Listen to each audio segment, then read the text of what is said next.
Las opiniones vertidas en este espacio son de exclusiva responsabilidad de sus participantes. Diálogo con quienes hacen noticia. Queremos dar la cordial bienvenida al economista Abelardo Pachano, economista con amplia experiencia que desde hace mucho tiempo ha venido alertando sobre la situación económica desde el gobierno anterior, desoído porque iba en contravía, pero hoy el gobierno que se ha empeñado en tomar correctivos, sin embargo, dada la magnitud de la crisis, hay un problema serio instalado todavía en el Ecuador. La semana anterior entró en vigencia la Ley Orgánica de Fomento Productivo.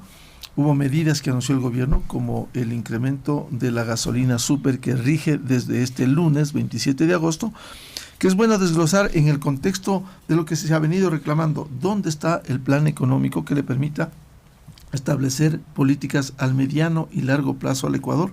Que queremos despejar hoy con el economista Abelardo Pachano. Bienvenido. Gonzalo Luis Álvarez, muy buen día. Hola Miguel, saludos cordiales a la amable audiencia. En efecto, esta idea que Richard Martínez nos decía la semana pasada, si es un plan, hay quienes todavía piensan y demandan la puesta en escena de un plan, dice, este es el plan, la ley de fomento productivo, las medidas de austeridad, los ciertos ajustes en cuanto al gasto fiscal y, por supuesto, el tema de los subsidios, incluido este de la súper, pero el debate nacional, diálogo nacional, para llegar a acuerdos sobre otros subsidios, si hay que focalizarlos o no.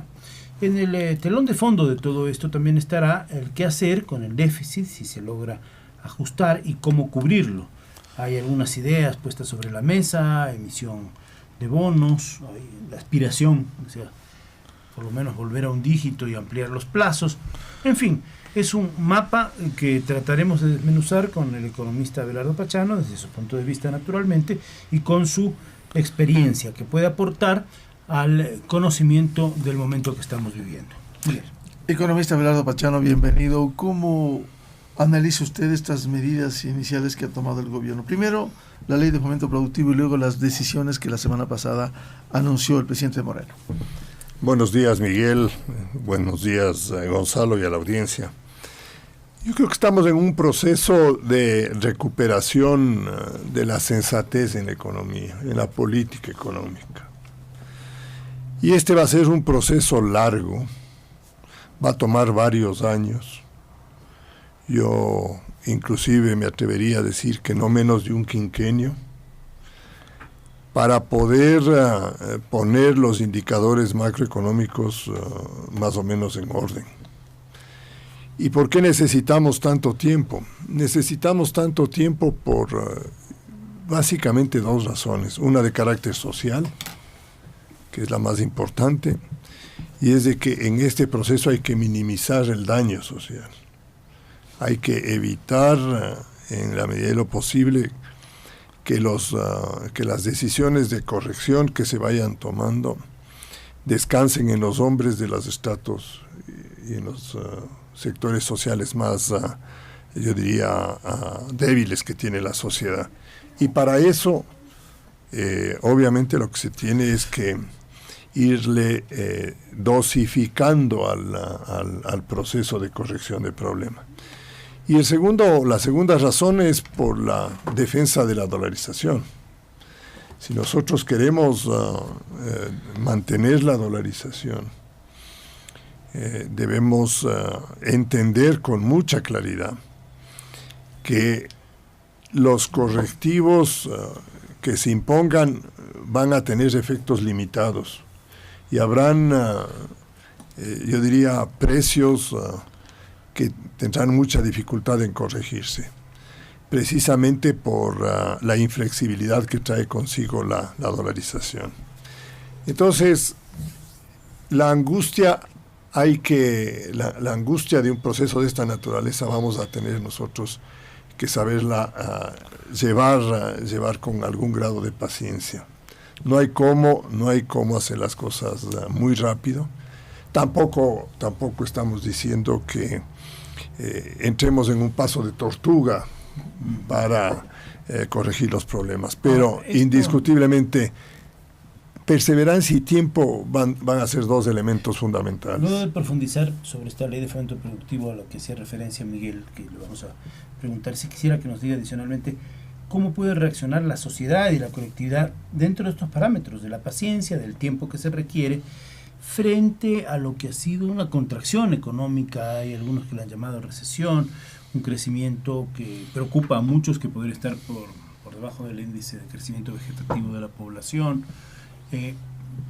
Cuando el desempleo es el tema clave, cuando la falta de esa dinámica de la economía son temas claves, ¿cómo hacer para mirar este mapa? Y por supuesto lo que preguntó Miguel sobre la ley de fomento productivo, que es importante como marco de referencia para seguir el diálogo. A ver, este programa de corrección económica le va a desacelerar a la economía. Eso es inevitable. No hay manera de escapar de esto. La desaceleración económica es uno de los resultantes. Por eso es que yo decía que hay que trabajar con paciencia para que, no por acelerarnos o por hacer las cosas a una velocidad sustantivamente superior, salgamos de la desaceleración y pasemos a la recesión. Porque si el golpe es muy duro, si los cambios que se pretenden introducir son demasiado violentos, en lugar de desacelerarle a la economía, es decir, tener una economía que crece lentamente, que a lo mejor no satisface todos los intereses y necesidades de la colectividad, tampoco agudiza mucho el problema. Si nosotros entramos en recesión, la cosa se vuelve mucho más complicada. Si fuésemos más rápido en las medidas que mucha gente ha reclamado, medidas más, un golpe más fuerte, sí entraríamos en recesión. Voy a pensar simplemente, en lugar de tener una corrección del déficit fiscal en 3 años o en 4 años, corrijamos el déficit fiscal en 2 o en 1. Podemos hacerlo en 1 año, por supuesto que podemos hacerlo. Pero sería más traumático. Pero terriblemente traumático. Socialmente complicado y políticamente, yo diría, de enormes incertidumbres. Entonces, la perseverancia, nosotros vamos a tener que llenarnos de paciencia y tenemos que ir entendiéndoles a los gobiernos, a este y a los siguientes gobiernos, de que estamos en un proceso de búsqueda de recuperación de los paradigmas básicos de manejo macroeconómico. Ahora, Richard Espinosa, ministro del ramo, nos decía la semana pasada, esta ley de fomento productivo más las medidas de austeridad y por supuesto el tema de la gasolina súper son en sí mismo un plan económico. ¿Así lo considera usted? ¿Y qué, con la ley de fomento productivo, qué instrumentos hay, por ejemplo, en los temas de remisión de impuestos, en otros, que fomenten de alguna manera que el aparato productivo pueda salir avante en medio de este panorama que usted nos ha descrito, con la paciencia, con la velocidad, con los tiempos que parecen ser los que son? A ver, un programa económico se lo puede presentar de una forma orgánica y estructurado en un solo documento, o puede ser el resultado de la agregación de distintas decisiones que se van tomando en el tiempo y que configuran una línea de acción y de ejecución de la política económica. Yo creo que vamos a eso, a la definición final y clara del programa económico, pero los lineamientos básicos me parece que están dados, que se están asentando y que en realidad van configurando ese programa económico. Hay algunas carencias, sí, hay algunas carencias, pero creo que los elementos sustantivos se están configurando y con bastante calidad. ¿Generar confianza? Yo creo que sí. Creo que sí por varias razones. Uno, porque en la ley de reactivación económica se restablecieron algunas bases estructurales de la política económica que son sustantivas. Uno, para el inversionista, el instrumento más importante de ejecución de sus programas de inversión es la sociedad anónima, la compañía, la formación de empresas. Y el concepto de sociedad anónima fue destrozado en el gobierno anterior, cuando se introdujo o se eliminó la responsabilidad que tienen los accionistas de responder por sus aportes de capital. Y se pasó a la responsabilidad ilimitada de los accionistas por cualquier tipo de acción lícita o ilícita que pueda devenir en una obligación de la empresa para con distintos sectores de la colectividad. Entonces yo creo que la recuperación del concepto de sociedad anónima es bien importante para atraer o recuperar la confianza del inversionista. Lo segundo, el reordenamiento fiscal. Si hay algo que hemos venido reclamando a lo largo de los años, de los ya largos años de gestión del Correato, es que se destrozó la sanidad fiscal. Se eliminaron todas las reglas fundamentales de manejo equilibrado. Se desbordó el gasto. No solo se desbordó el gasto, se abusó del gasto, se llevó a un endeudamiento irracional al país y se utilizaron todos los recursos internos y capacidad de endeudamiento externo para mantener esa posición atropelladora del gasto público. Y el gasto público destrozó muchas cosas, destrozó la balanza de pagos, destrozó la iniciativa de la inversión privada porque se le volvió protagónico a la inversión pública, se cambiaron las reglas de juego en general de las relaciones en la sociedad, ya la relación de la empresa privada con el gobierno quedó en muy malas condiciones, los propios trabajadores con el gobierno y con el Estado estaban en mala situación. De tal manera que volver a ponerle al Estado en una línea de coherencia, de consistencia, de sustentabilidad, sin poner en riesgo a las actividades privadas es otro factor. Es otro factor que tiene que ser evaluado por los agentes y los inversionistas privados, porque al corregir esa conducta, se reducen los riesgos potenciales de más impuestos distorsionantes, más cargas por la vía de decisiones no tributarias o que simplemente son costos superiores para la formación o la creación de producción nacional. Entonces, la formulación del programa económico, Gonzalo, creo yo que va siendo un proceso que tiene o que requiere más tiempo para que le podamos ver en su gran concepción. Pero la línea de recuperación del papel protagónico de las actividades privadas, el reordenamiento fiscal, sí está bastante claro en la forma como se están poniendo las cosas. La ley de reactivación económica en ese sentido es un paso sumamente importante, y la fijación de las metas fiscales de los próximos años me parece que ya nos ponen a todos con una claridad hacia dónde quiere el gobierno llevar el papel del Estado en la colectividad. Economista Pachano, usted ha hablado quizás de un quinquenio para ir corrigiendo esto,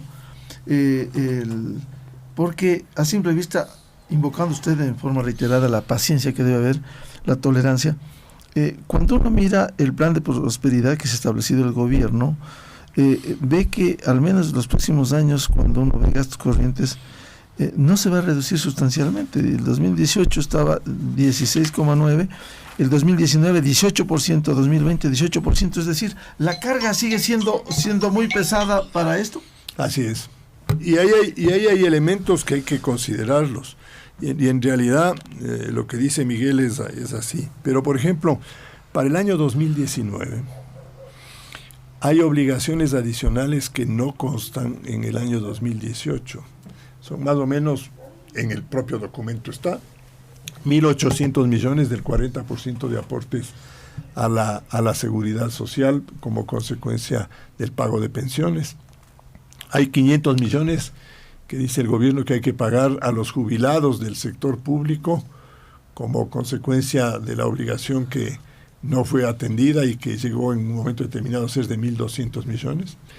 Y yo creo que se han olvidado todavía de algunos rubros, se han olvidado de casi los 3.000 millones de deuda de la salud, porque le debe la salud al sistema de pensiones, al sistema al IES. Claro, lo que se ha hablado es de los 1.400 que tiene que poner obligatoriamente para el fondo. Y ahora están hablando de 1.800. Ya. Estamos hablando de 1.800, más los 500 son 2.300. Es decir, solo en esos dos rubros el gasto público aumentaría 2 puntos del PIB.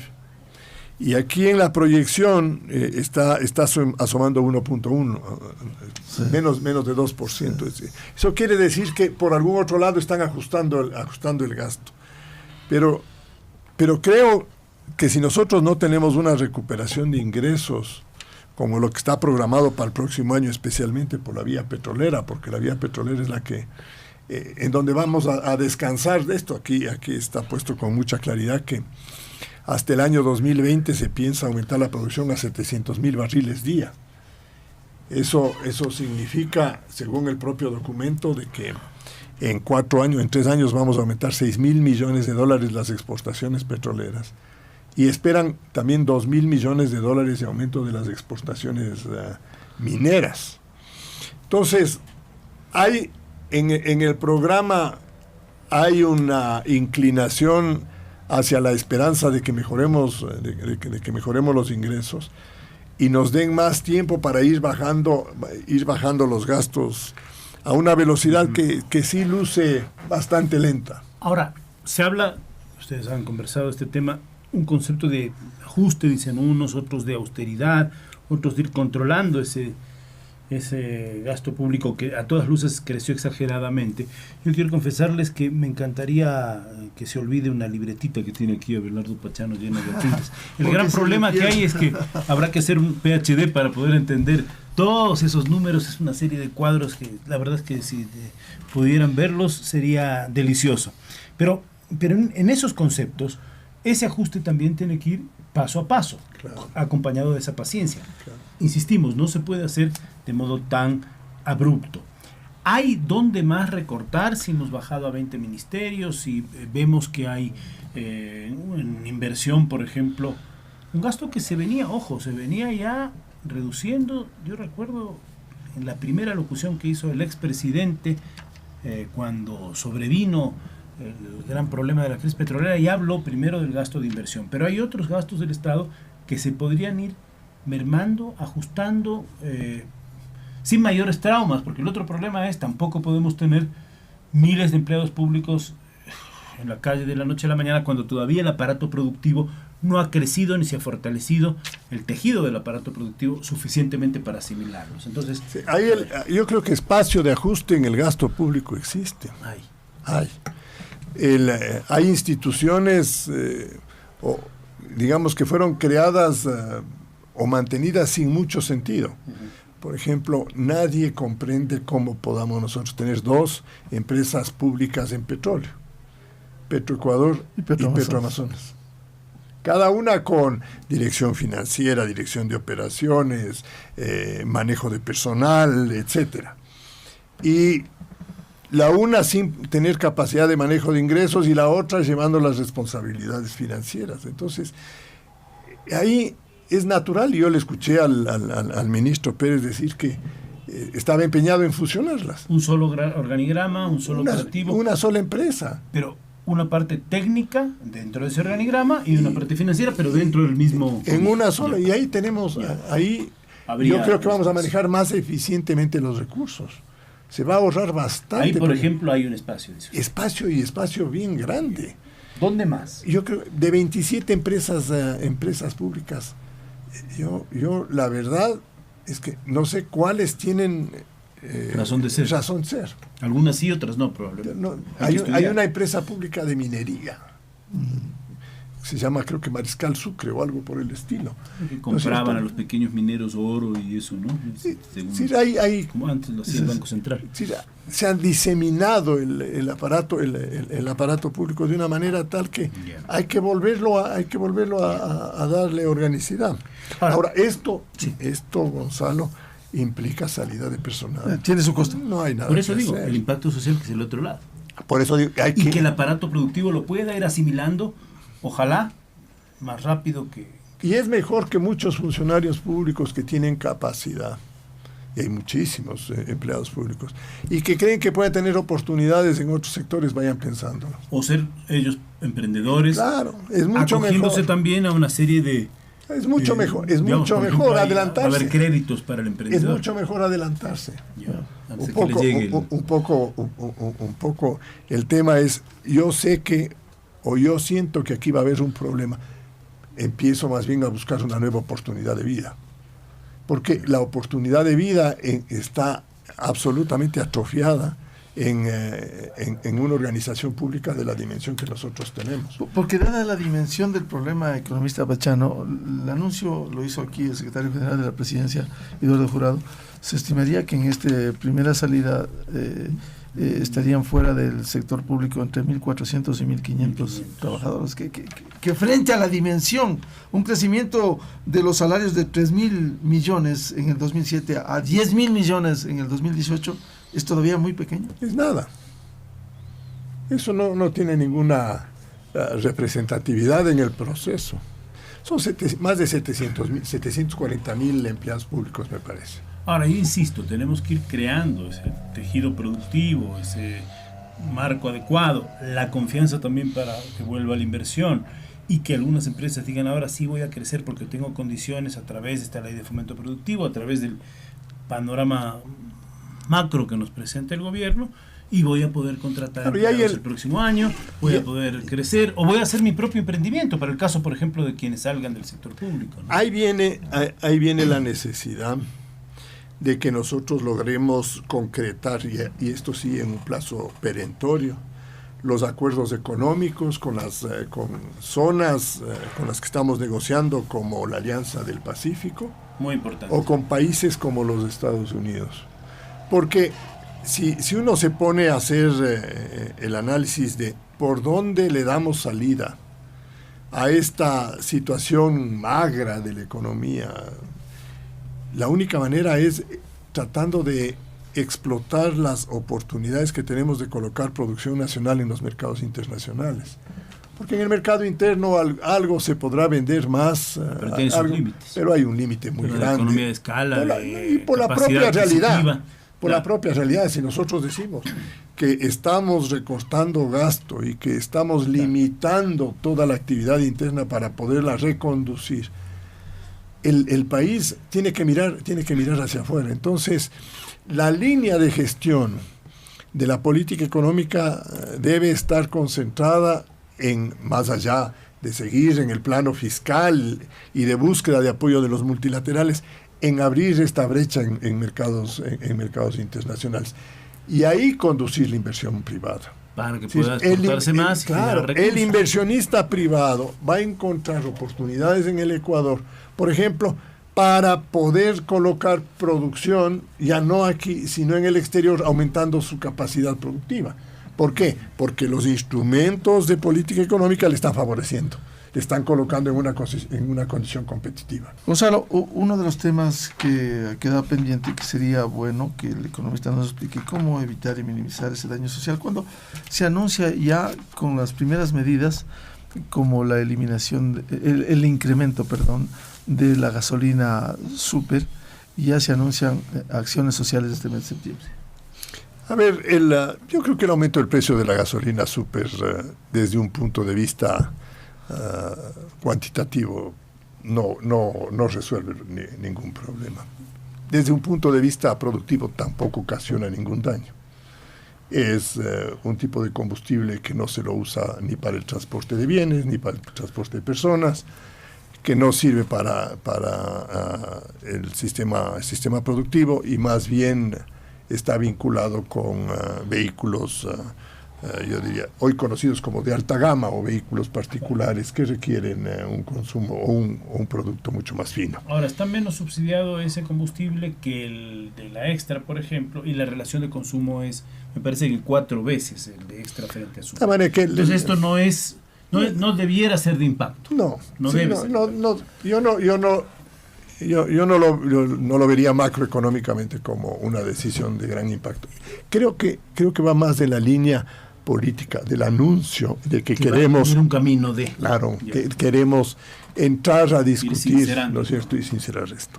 Ahora, por ejemplo, se dijo, se puede recaudar 144 millones de dólares, que para como está la caja fiscal tampoco es gran cosa, pero el gran problema es que si no se procede a ese camino al que usted ha hecho referencia, la gente que migre del consumo de súper a la gasolina extra, haciéndole daño a los motores eventualmente, también recibirá un mayor subsidio, si es así, porque la extra está subsidiada, me parece que en 90 centavos de dólar, mientras que la súper en 72. Claro, es que este tipo de decisiones generan distorsiones.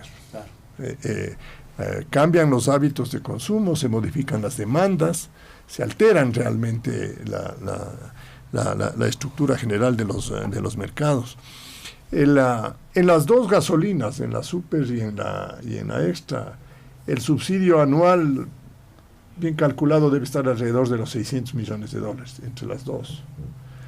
Mucho más alto es el subsidio al diésel. Claro. Pero ahí tiene un componente productivo. Y hay un componente de transporte. Movilizar la producción entonces del transporte y productivo. Ahora, porque en la capacidad instalada habría que hacer una reconversión industrial para migrar del diésel hacia la energía eléctrica que tenemos en abundancia. Ahora, es un tema más. Pero ahí, Gonzalo, ahí sí hay una, llamémoslo así, responsabilidad empresarial de aceptar de que ellos no pueden seguir recibiendo un bien público con subsidio. En la ley de reactivación económica, el país les está ofreciendo a los inversionistas privados un conjunto de beneficios. Es muy generosa la ley, en donde se exonera del impuesto a la renta entre 8 o 12 años para que se puedan traer capitales y se pueda generar producción. Los empresarios no pueden sostener la tesis de que el aumento o la corrección del subsidio en el diésel les afecta a ellos. Ahora, ellos tienen que resolver ese problema sí les afecta, sin que le cueste al Estado. Se revisará, te dijo Eduardo Jurado, ¿no? Sí, la semana pasada. Se revisará, y lo dijo en la cadena, me parece también. Es que es obvio, protejamos pero es un proceso también. Protejamos a los que tenemos que proteger. Ahora, a los que no tenemos que el otro tema, para ir a esa visión global de subsidios, eventualmente a ciertos subsidios dirigidos, a lo que se llaman focalizar y todo, el diálogo nacional ha puesto el gobierno como un instrumento. Acotado, aquí lo dijo Richard Martínez también, tampoco puede ser eterno el diálogo nacional, tiene que ponerse un plazo, tiene que ponerse unas condiciones. ¿Qué se puede sacar como consecuencia de ese diálogo y cómo podemos organizar una política de subsidios focalizados a los que más lo necesitan?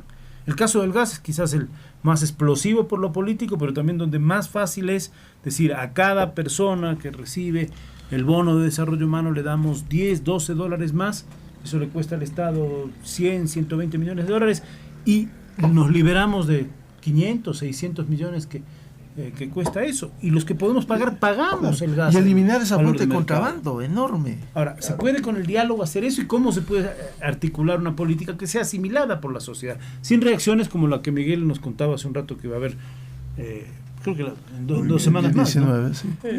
Yo la verdad que a mí me parece la propuesta del gobierno de traer a un diálogo sobre los subsidios, me parece realmente una demostración de apertura en la discusión de un tema sumamente espinoso, complicado, pero que difícilmente nos va a traer a una... No es fácil el acuerdo. Claro. Difícilmente. Yo ya veo en una mesa representados distintos sectores sociales, distintos sectores económicos, y en ese plano llegar a un entendimiento de quiénes van a ser los únicos que reciben el beneficio del subsidio y por qué tiempo. Porque los subsidios tampoco pueden ser indefinidos, eternos. Esa ha sido una de las fallas en el Ecuador. Claro, lo que se entiende por subsidio es el apoyo temporal que tiene que dar la colectividad a alguien para que pueda salir de la situación que merece ese tratamiento.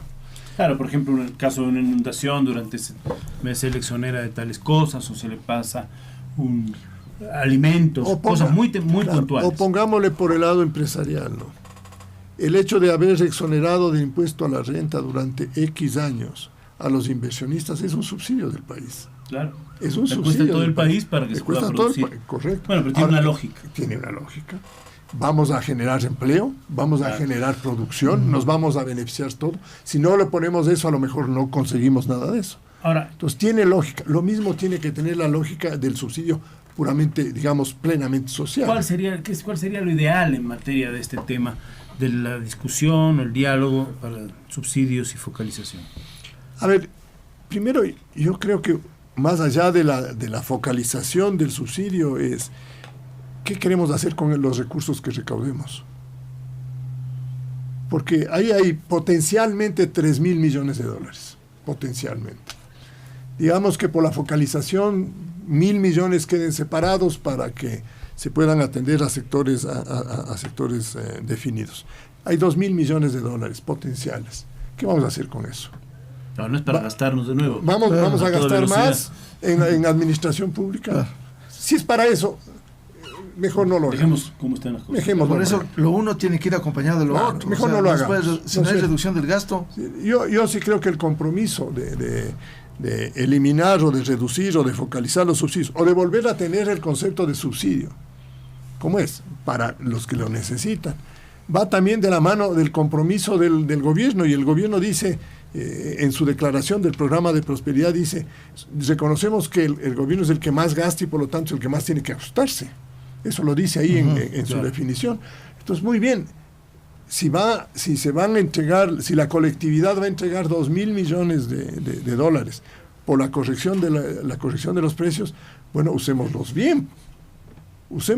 ¿En qué queremos usarlo? Entonces yo creo que la discusión del subsidio, por el un lado tiene la dificultad de la focalización, pero por el otro lado debe tener el compromiso de la utilización. Bueno, yo creo que simplemente echar más dinero a un saco roto. El otro tema es la relación deuda-PIB, Producto Interior Bruto. Hay una escalonada, un plan para escalonadamente irlo reduciendo, la relación, que es muy importante. Otros dicen, no, lo que hay que hacer es aumentar la producción para que el PIB crezca más allá de la relación deuda-PIB. Pero bueno, son visiones. Sin embargo, pero son visiones complementarias. Que podrían juntarse. Claro, son complementarias. Se puede crecer el PIB y a la vez ir reduciendo la relación. Claro. Pero bueno, para eso hay que atacar un tema clave, que es el déficit. El ministro tiene en sus manos. Al principio del año se proyectaba que iba a ser 7.000 millones, parecía inmanejable. Luego, con ciertos ingresos del petróleo y con algunas correcciones que se han hecho al tema del gasto, se habla de 4.400. El ministro nos ha dicho, no, con estas acciones de la semana pasada va a ser menos, pero de todos modos va a haber un rango de 1.500, no sé si 2.000 millones que hay que financiar, ¿no es cierto? Ahora viene el otro escenario. ¿Se ha generado la suficiente confianza en el ámbito internacional como para que la colocación de bonos se pueda hacer en plazos medianos y razonables, a un dígito, por ejemplo, lo que pague el Ecuador por esos bonos, antes de llegar a aquel programa o aquel acuerdo que eventualmente el 2019 podemos tener con el Fondo Monetario Internacional, si se ve que todo esto va en buen camino? ¿Cómo llenar la brecha que se requiere para pagar sueldos de aquí hasta fin de año? Así de fácil suena, pero no sé cómo se hace, ¿no? Claro, la angustia de la caja fiscal es diaria. Todos los días uno siente y uno ve en los indicadores que publica ahora ya el Ministerio de Finanzas y que están... Perdón, Jaime Carrera decía, sería bueno que la prensa visite un día de cómo está apremiada la caja fiscal. Claro, la verdad es que me da pena de quienes estén trabajando ahí porque deben tener una tensión enorme. Claro. Y inclusive la salud de ellos debe correr riesgos muy altos. Si son responsables, claro, si saben todos los días están recibiendo una presión de que les entreguen recursos y no tienen recursos los para poder atender. Los gobiernos autónomos descentralizados presionan, los proveedores presionan. Todo el mundo presiona, todo aquel que es un acreedor del Estado, desde el servidor público a cualquier tercera persona, le presiona la tesorería. Los ministros, los subsecretarios, todo el mundo presiona. Entonces, el día a día de la caja fiscal es, en estos momentos, tremendamente complicado. En términos de manejo, ¿el Estado va a tener que seguir endeudándose? Sí. En el corto plazo no hay manera de evitarlo. Cada vez que a nosotros nos digan que existe déficit global, nos están diciendo hay que endeudarse más. Porque esa es la regla, la regla matemática. No me alcanzan los ingresos, tengo una brecha, tengo que endeudarme. Subir ingresos, ¿No bajar gastos, pero cubrir la diferencia. Hasta que podamos llegar a ese punto. Nosotros para bajar deuda, tenemos que tener superávit fiscal. Que esté bien clarito eso. La deuda solo bajará cuando tengamos superávit fiscal. Ahora, si nosotros crecemos rápidamente y la deuda va creciendo más lentamente, es decir, al revés de lo que nos pasó los 10 años anteriores, si crecemos más rápido de lo que crece la deuda se irá achicando proporcionalmente. En valor absoluto no, pero en valor relativo sí. Entonces, el trabajo nuestro va en las dos líneas de lo que decía Gonzalo.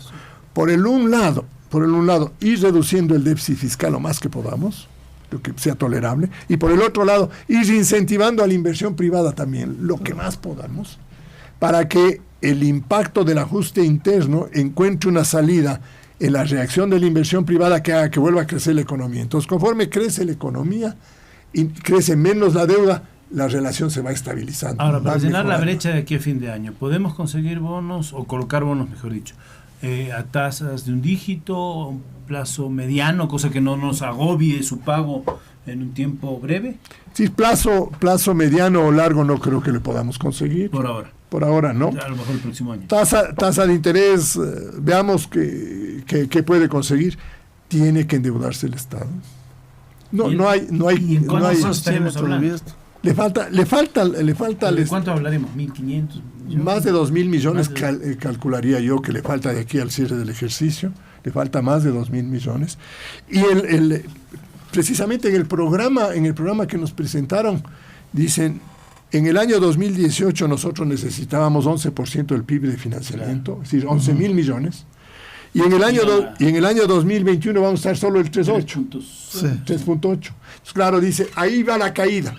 Ahí vamos viendo cómo cada día se necesita menos. Menos deuda. Ahora, el 11% no debería ser un problema si es que la estructura de la deuda es buena. No.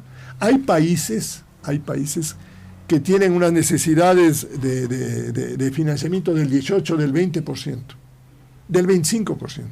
Y no les pasa absolutamente nada. Pero tienen otras condiciones. Pero tienen una estructura de deuda diferente y tienen otra condición macroeconómica. Entonces, ese 11% solito no nos dice es malo, es difícil, todo. Si le ponemos en términos relativos de la realidad económica del Ecuador, sí, es muy difícil conseguirlos. Ahora nos faltan 2.000 millones. Si no consigue esa plata, tendrá que ajustar más el gasto. Muy bien. Claro, es que el tema es... No hay opción. Y ahora, el lado bueno es que ya le cerraron la ventanilla del central, que es otra reforma fundamental. Porque por la vía del Banco Central se llevaron más de 7.000 millones de dólares para gasto público. Y destrozaron a la Reserva Internacional, le colocaron en una condición inadecuada a la Reserva Internacional. Pero hoy está cerrado. Bueno, entonces, ahora van a destrozar otra, pero ya no quiero que quede esa otra reserva de fuera, algunos asesores. Eso, bueno, el trabajo que están haciendo en Venezuela es para acelerar el proceso de daño. Pero en eso, Gonzalo, ya no tienen eso, ya no tienen el Banco Central. El IES tiene déficit de caja. Entonces, las condiciones de manejo de la caja fiscal, y por eso decía yo, la tesorería tiene una angustia diaria, porque antes miraba ya y decía, en el Banco Central hay plata, trap, en el IES hay plata, trap, se agarra. No, ahora ya no. Pero seguía la distorsión. Claro, y ahora tenemos que pagar todas esas distorsiones. Entonces, el ajuste te viene también por la vía del financiamiento. Si no encontramos lo que dice Gonzalo, tiene que ajustarse el gasto. Si esto, aquí o lo hacemos nosotros programadamente, con mucha responsabilidad, o la situación... O la realidad misma nos va a hacer a golpe limpio. Bien, muchas gracias. La presencia del economista Abelardo Pachano aquí en Ecuador Radio. Si quieres llevar la libreta. La libreta, me llevo la libreta. No, esa no le dejes sacar, Miguel. Muy buenos días. Buen día.